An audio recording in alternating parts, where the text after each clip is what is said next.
তিনটি অভ্যাস যদি কারোর মধ্যে থাকে ও ব্যক্তির জাহান্নাম নিশ্চিত, গ্যারেন্টেড জাহান্নাম। তিনটা অভ্যাস যদি কোনো মানুষের মধ্যে থাকে, ও ব্যক্তির জাহান্নাম গ্যারেন্টেড, ও জাহান্নামে যাবে কনফার্ম, এক বিনা হিসাবে জাহান্নাম, জান্নাতে না।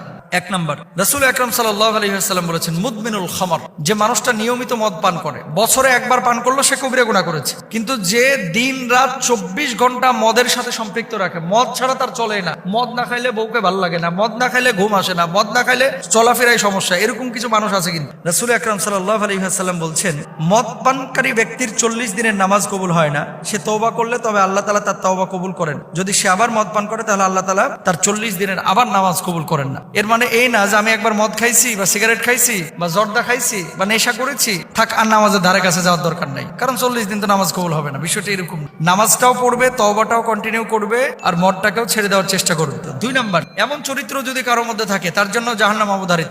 সেটা কি আত্মীয়তা